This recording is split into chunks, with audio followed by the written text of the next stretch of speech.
Komi-san can communicate, or for you extreme and daring weebs out there, Komi-san wa Oneshot desu. What the fuck? Is a romantic comedy manga about a girl named Komi Shoko who is the gorgeous high schooler who boys and girls alike froth their mouths over. The problem, however, is that Komi-san has trouble communicating with others, just like the title says if you didn't catch that. And her name is also a play on words in Japanese for communication. This guy right here is Tadano Hito, okay, is described in the story as some ordinary guy with average weight, average height, etc, etc. And again, it's also a play on words in Japanese for the words just an ordinary guy. There are a ton of play on words with the names in this manga, but I'll keep all the callouts to a minimum for now. You'll just have to figure them out yourself. Sorry. Tadano is merely acquainted with Komi-san, and his only specialty is reading situations. So he knows about Komi-san's problems when attempting to speak with others. Komi-san saying only one singular word to someone is probably one of her biggest fears. She gives a menacing stare to people when she's spoken to, which isn't on purpose. It just kinda happens. Though while she does have problems speaking with others, she doesn't completely stay silent. And when she isn't silent, she isn't silent. In the words of Tadano, either Komi-san doesn't say enough, or she says too much. Tadano met Komi-san after getting ran over by a motorcycle. Did I mention she drove a motorcycle? She drove a motorcycle. Komi-san then drags him into the hospital with Tadano coming out only with some minor scratches, thankfully. Komi-san apologizes after he gets out and talks about how she hates herself for being bad at communicating and couldn't go on a school trip because of it. After he hears this, Tadano asks to be conversation buddies with her to help them both to get better at communicating. And by the end of chapter 0, she's able to make eye contact, which is good improvement, but now we're in the meat of the story, aka the story. So pretty much everything that just happened doesn't matter because that's a one-shot chapter. Tadano somehow got accepted into an advanced high school, and of course his locker is pretty much right next to the beautiful girl known as Komi-san. Little does Tadano know about Komi-san's speaking problem and how she was literally fearing for her life at that moment.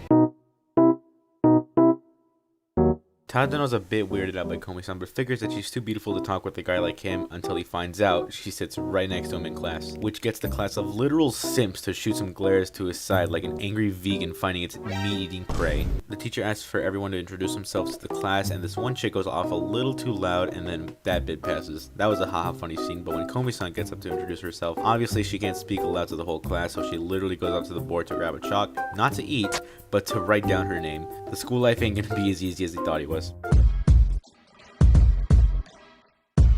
Komi-san dropped her eraser, and Tadano tries to help by picking it up, and not before some random kid ninja man tries to knock it out of his hand or something, I don't know. Oh no, Tadano has overslept. But don't worry guys, he only overslept at school, not at home. But what's this? An anime girl quotes a noise from a domestic animal known as the cat, or as the Japanese call it, neko. Tadano pretends not to hear anything, but to no avail. Very bad. As soon as this man catches up with her, he puts his talent to use and figures out what's wrong with her. Good job on using that noggin of yours. Okay, I'm done with this bit. Us readers are desperate to know what Komi-san has to say. Luckily, Tadano brings up the idea to write what she has to say on the blackboard, just like her introduction. Scratch, scratch, scratch. How could you tell I have trouble speaking with others? She says quite suspiciously. We all know by this point that Tadano has the absolute remarkable ability of reading the situation, and turns out he's the only one that actually knows about this disorder she has, obviously. The awkwardness levels rise up, and Tadano makes the great choice of walking away, as any weeb being forced to socialize would do. However, Komi-san drags him back to do some more chit-chat. Komi-san tells Tadano about these communications problems have been causing problems. What the fuck did I write? She literally cannot talk about anything as much as she wants to. Can't even talk about what came on last night on TV, or the weather, or video games, none of it. As Komi-san apologizes for writing so much and nearly leaves the classroom, Tadano, like the absolute chat he is, grabs the chalk and writes, "Isn't the weather nice today?" Good job, Tadano. I salute you. They played a game of tic-tac-toe, she even drew some cats. This manga's adorable, dude. Komi-san's dream is to make 100 friends. Tadano shall be Komi-san's first friend and help her make 99 more. Off they go to practice speaking, but of course, Komi-san doesn't say a single word. He's just standing there. The sentence was too much for Komi-san to say, and Tadano's gonna have to be the one to help her to make every single friend.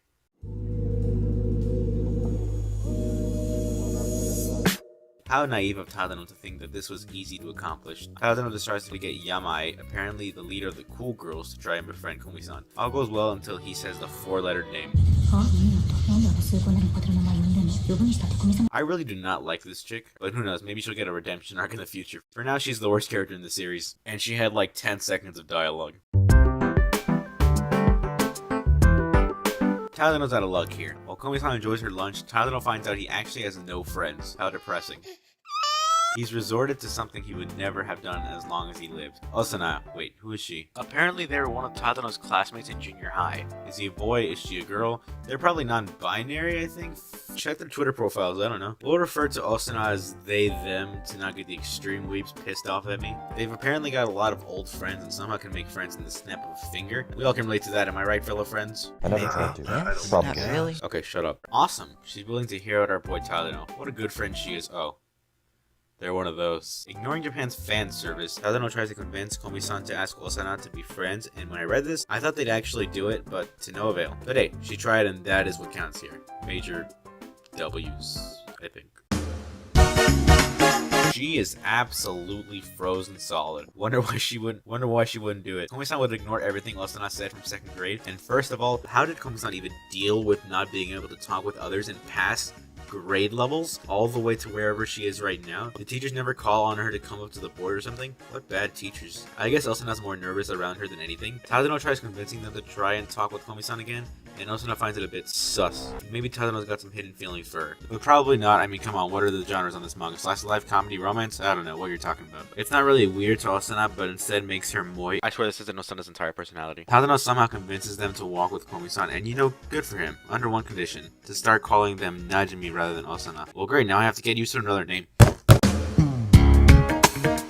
Najimi, head home together, and from what we can see, it's not going too well. Then out of nowhere, some of Najimi's old friends just decide to show up. Big guy confesses to Najimi, and in the snap of a finger, turns him down. Reason being, he is a boy. You know what? Fuck it. I'm using he, him. Big guy gets emotional. Holy crap, what is he doing? Komi-san being pretty cool gives him a key. Look, it's been like a month since I touched this script. I figured out where she got the key, if it showed where she got the key. Big guy takes it as a threat. And to be honest, I would too if a girl I don't know just shows me a key and says random words she found in the dictionary. After that, Najimi considers to be one of Komi-san's friends. Mission accomplished. Tadano's reading his lovely voice of his and his stunning vocabulary only for Komi-san's silence to take the entire class's heartstrings. Get a life. Najimi asked for Tadano to come sit with them in a teasing type of way, but you know, I'd probably deny sitting with Komi as well if 95% of the class was giving me death glares. Komi obviously can't communicate, so Tadano comes into the rescue. 100 friends, Tadano says, and what? Najimi's feeling thirsty, huh? Man, I wonder what for. Certainly, it isn't a medium non-fat milk pistachio deep mocha dip cream frappuccino with chocolate sauce with gobs of whipped cream, and if she doesn't bring it to her, well then she won't be friends with her anymore. It's probably a sexual desire, let's be real here. He says that he told her so that she can get some practice speaking to others, and she won't go with Tadano because he has like 3 other tables to sit at during lunch. Komi has successfully entered Stand Bakes and unsuccessfully stayed in the shop until she successfully did it again. Come on, Komi, you can do it. You have it all remembered in your head, so just tell the cashier. Alright, it's fine. Just point it out on the menu and we'll all be good. It's not on the menu, but the cashier, being the amazing coffee master he is, knows exactly what Komi wants. BAM! Noir Fantastic Valencia Orange Bitter Chocolate Brownie with nutty flavor pistachio sauce on walnut chip, chocolate chip, soy milk creamy frappuccino with gobs of whipped cream and gobs of chips. Just like she ordered. She just took it and went off to give it to Najimi. This'll only go well. Yeah, she doesn't seem to be pleased. Komi actually sheds some real tears and Tadano and Najimi are very deeply apologetic. Wait, there's a bonus chapter? Oh, that was short. We're introduced to a character named Hameki Agari. That's not how you say her name. Who gets really nervous when people stare at her, but it's perfectly fine when she's alone. Now this is not one of those moments. She rushes to the restroom because it's her safe place. That's not something you want to start a conversation with. And I genuinely don't know what Komi is trying to accomplish here, so she just walks away. Right as she walks out thinking all is going well, a staff member walking by asks her to notify her classmates that PE will be inside rather than outside. She agrees to do it reluctantly and off she goes. She spends like 2 pages trying to muster up the courage to tell them those words and is successful. And that's pretty much it for this chapter. Hey, what's that funny looking bee doing next to chapter 14? What the fuck? We're at the point 20 minutes before all of what happened in chapter 14a, and Najimi is saying that Komi needs some very specific friends since it's likely that she's not going to be getting along with everybody. Because of that, Najimi has created a list of all of his friends that have personality traits closest to Komi. So he'd probably need a person who's pretty shy and has some trouble speaking with people. Man, where can we find a person like that?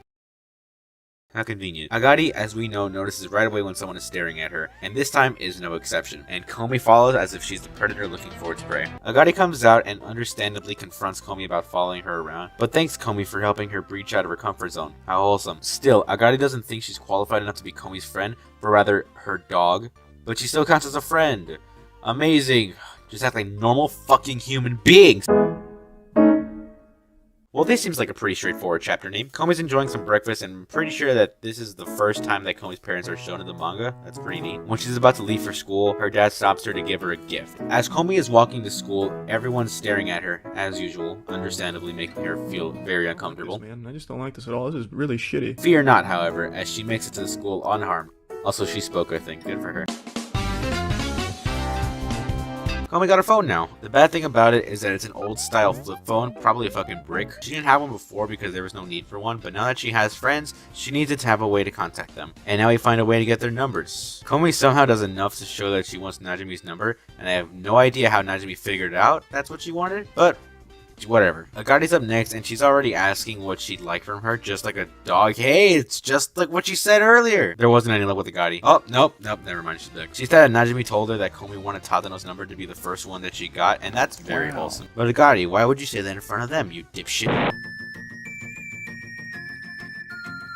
We start off the chapter by the class voting on the class council. I love politics, how could you tell? Of course, everyone wants to nominate Komi-san because she's Komi-san. Yamai nominates Komi for president, and she seems to be a little too obsessed with her, you know? How does she know her blood type? Komi's against it, but she just can't bring herself to say anything about it. But Najumi comes in at the last minute to be the hero of the chapter. She's just messing. Okay, you know what? I'm just gonna refer to Najumi by whatever fucking pronouns I want. She's pretty much messing with the class by saying how she deserves a much higher position, and she ends up getting it at the end. And the class, not really caring about it, just choose whoever else is in the class to be a part of the student council. And coincidentally, it consists of the 4 main characters. Wow, who would have seen that coming? Komi's messing around with her phone. If messing around means playing with ringtones and staring at contacts. She's pretending to make a call with Tadano until she realizes that she's actually ringing Tadano. He answers, and out of pure fear of communicating with a real person, she hangs up. Also, what kind of feature is that? It's like 2 clicks and boom, you're dialing someone. You will never need this feature in your life. Tadano calls back to make sure that Komi's okay, and it actually seems like Komi is more comfortable speaking through phone than in person. And this is just a feel-good chapter. Even I smiled at the end of it. We start off with a group of people playing some games, and Komi's really interested in trying them out, but she's too scared to ask since it's a group of popular kids. Tadano tells Komi that they'll wait until after school to play with Agati and Najumi. Najumi all of a sudden walks up to the group and asks them to be friends and play with them. Everyone wants Komi, but nobody wants Tadano. But they're forced to let him in so they don't make a bad impression on their queen, Komi-san. A bunch of boring games that I don't feel like talking about later. We get to the final game, known as Bamboo Shot. The loser of this game is required to make a kissing face. I cannot imagine a more terrible fate. The rules of the game are pretty easy to understand. I quote, you have to say a number and shoot while raising both hands as fast as you can. The numbers ascend in order. If you say the wrong number or are slow raising your hands, you lose. You have to watch your opponents closely and think. After everyone has the thought of seeing Komi's kissing face, they suddenly are very, very motivated. Ready, set, 1, shoot. 2 shoots, 3 shoots, so on and so forth. After this, the only ones left are Tadano and Komi. Victory depends on Tadano. If he wins, he gets to see Komi's kissing face, but he knows how embarrassing that'll be for Komi. He wants to let her win, but the problem is, she doesn't understand the game. Tadano has one final trick up his sleeve. 8 shoots, he says. He has sacrificed himself to save Komi Shoko from the massive humiliation she could have faced. The bell rang, so there isn't any time to actually play Saito, but that was probably for the better. Oh my god. I finished it. Wafer, finished it. That's crazy. Say whatever you After want. like a year, and it reminds me of Ribbit so much. Oh, does it? Does it now? The way that, I don't know, the way that it's just taken so long to make, and now you're finally done. Yeah. I'm never doing this again. Yeah. Let's hope not. Must be so exhilarating. It's 12 in the morning for me. By the way, I got a new mic and a monitor and a desktop. Didn't I, Wafer? Yeah, I guess. I mean, yeah, sure. Yeah, shut up. By the way, he took a picture and his pupils look incredibly dilated. No, shut up. Don't tell them about that. I'm telling them. Shut up. It's Shut up. relevant. Whatever. Alright, that's the end.